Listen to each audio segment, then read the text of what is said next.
Hi friends, and welcome back to the Baseball Card Illustrated channel.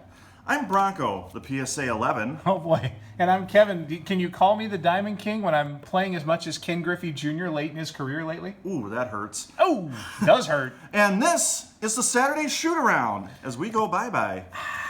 This is the weekly series where we just hit the record button, get a stack of stuff, and see what happens. Oh baby. It's So- all the history of baseball cards coming through with random cards and random stories. So do you want to do card purchases first? Do you want to do some TTM returns first? Or should we do this, which is a holiday friend mail gift exchange envelope first? Let's look at the gift mail exchange. Okay, here we go. So around the holiday season, we set up a little deal with a whole bunch of you out there in YouTube land, the card community, if you will, and set it up. We sent some cards out. We got some back. As you'll see here with Merry Christmas on the front of that, obviously we're a little bit behind on this, but that's okay. I'm still stuck on card community. Did you make that up? I don't know if I did or not. I don't think I did, but anyway, so we got Dear Bronko, Kevin, and Dylan. I'm reading this at an angle. Thank you so much for your outstanding generosity and also tremendous contribution to this tremendous community. Sorry, I can't read at an angle, obviously. Awesome community. I'm so glad we are all part of it. Merry Christmas, 2021. Happy New Year, 2022, from Klummps Kards. Thank you very much, Kurt. That's awesome. And he got you a little gift. So we got a little gift in here. Okay. Sealed with the backs of both, so I don't know what we got here as I pull the tape off. A little surprise. I like it. So Kurt has a channel. Yeah, we can throw the Christmas card up here. There you go. Something to look at as a backdrop. Right, so he's got a channel, and he's So it looks like we got some football here. Oh, I like this. So we'll just leave that as the backdrop. Oh, wow, here we go. We got Broncos, a stable of runners. Wow, dude. I don't know what year that's going to be from. I'm going to take a guess without actually having looked at the back of it. Looks like we've got the Raiders there, and there's a little glare at the angle I'm looking at, too, to make this more difficult. Right. Would that maybe be Sammy Winder carrying the ball there? I mean, you're looking at, it's not even 90s. That's got to be 80s. That might even be 70s. That could be 70s. The helmets tell you 70s, maybe. Yeah, I'm going to go a 79 card. I'm thinking like 82 or 83. Like, we don't know football cards as much as baseball, but we got a Fleer 1979. Wow. I'm not making that up. Is that even showing up there? Yeah, it's there. Dude, the crazy thing about that awesome. is that Fleer wasn't even in the baseball card game in 1979. They had not, they had the lawsuit, the antitrust lawsuit, and Fleer started making baseball cards in 81. So at this time, Fleer wasn't even in the baseball business. I was going to say, this is where they were getting their feet wet with football. So now we got, here's a nice Brewers card. Now, I'll let you try to figure out the year on this one. Oh, I know the year. Okay. That marquee lettering is the giveaway. It's 72. I was going to say it had to be somewhere in that neighborhood. Yeah, that's that sort of movie premiere looking lettering with the like the thing that you could do with your font makers in like 2001 when they first brought those out. When you could actually do them yourself. I was going to say maybe we can like get a team photo and have Dylan try to make us like a card like this. Oh, he'd do that too. I think he'd like that challenge. I have an in-action card from 72. It's me at the beach, like getting hit by a cold wave and like reacting. John Coppinger made it.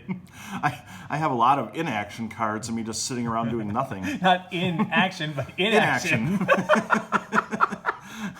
Now, so, as you kind of look at the Topps update set from 2020, had a lot of cards of, and you're seeing this with 2021 Series 1, too, of like team-related cards. Right.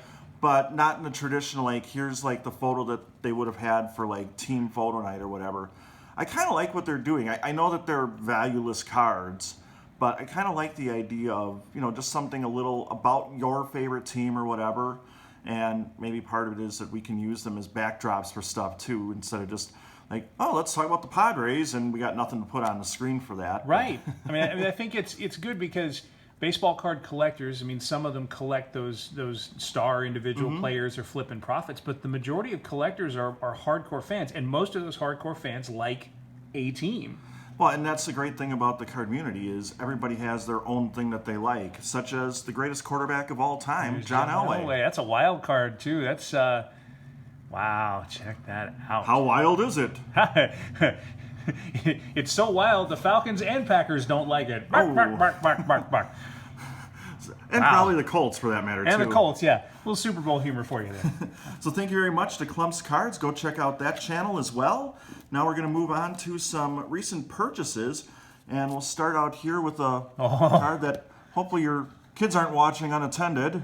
No, it's blocked out. Don't worry. This is one of the error cards from the 1989 Fleer set, Billy Ripken. So this is the black box. Is that correct? Black box card. That is correct. Black box. Strike it up. No, different black box. Wow, you searched for that one. Yeah, well, same general era is the crazy part. So, I mean, look, if you're in this channel, you probably know. But for the two of you that don't, what's under that black box was not nice. And friendly face. Yes, friendly face. And so Fleer, in an effort to corrected it about 15 different ways. So there are many, many variations, some extremely rare and some a little more common. But the black box is, among the corrected versions of that error card, it's probably one of the more common ones. I was going to say some ideas they had were better than others, and this is probably the best of them. There's a white out, there's a scratch out, there's... like the little hole punched out of there, yeah. Yeah. So for those of you that have been following the channel, you know we're coming up on our 316th subscriber. We've got the Austin 316 giveaway coming up, and we're going to add this card to the giveaway pile for that. Look at that. So one of you is going to have a chance to win the Billy Ripken blacked out error card. Can I see this for a quick second? Sure. Just for those that don't know, what he put that in is that many cards. We're going to have 24. Yeah. You know why we're going to have 24? Because Stone Cold Steve Austin used to drink a case of beer. So we're going to give away 24 cards on that giveaway. So 316 subscribers. Coming up on it. That's amazing. So hit that subscribe button if you're new here as we move on to a couple more purchases. We've got a couple cards from the 2021 set of Joe Adele, the rookie from the Angels. Boys. That's the 1952 design. I love that.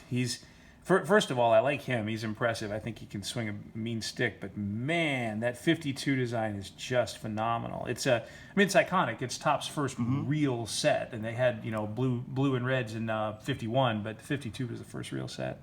Then we'll move on to a basketball card here, and there's actually a twofer on this. This is the card that I purchased, and that's going to go into the 316 giveaway bin as well. Grandmama. And the Larry Johnson rookie card came with a bonus Steve Smith that we'll also throw in there. So that'll be a 2-for-1 for whoever's able to be the lucky person to have the wheels spin and land on their name when we give that one away. So it's Hornet star Larry Johnson and Panthers wide receiver Steve Smith? Two Charlotte stars? No, I'm sorry. No, it's Chiefs running back Larry Johnson. That's tremendous. Two football names. So looking at this card, sorry to interrupt you there, Yeah. I've always wondered exactly what Larry Johnson's doing here. Like, he's got the headset on. Must be a post-game interview, but he's in a suit. I'm thinking it's draft night, and he's got like a shirt in his hand. Is he just sitting down, just getting up? Is he signing something? That's weird. I've always thought that this was kind of a funny pose on a card. He is it one of those? Is it like a Derrick Rose thing where he was in a suit because he was hurt? Because that was like the Derrick Rose special, right? Yeah, I'm trying to look carefully at this, and I can't really make out what he like. It almost looks, if you see there, like he's sitting on the table behind him too as he's doing this. That's bizarre. So anyway. So one of you is going to have a chance to win both of those cards. I'm going to put them in the same protective case here and throw that in the pile here. Man, so that goes into 316 too. Yeah, so by the way, on March 16th, you'll have a chance to watch a video where we preview some of the cards that are in that giveaway. And now we have some TTMs. We haven't done a whole stack of TTMs lately, but we got a bunch of them here. So we'll start out with, do you remember anything about this guy here? Randy Lurch. I remember a tall pitcher is all I remember. A very tall pitcher. Yeah, I can't say I remember anything about him either, other than this is card number, I believe, 17 of the 82 Donruss set for me that I have signed now. Wow. So I'm trying to put the whole thing together. The only one I won't be able to get is Harvey Keene, who's the manager of the Brewers at that time. But you'd have to buy that. Yeah. But he also, so this is a TTM return that came with a couple extra bonus cards too. So we had this one here. I'm just going to move out of the way. We've got a 1982 top. I always get 81 and 82 tops confused, even though they're clearly different.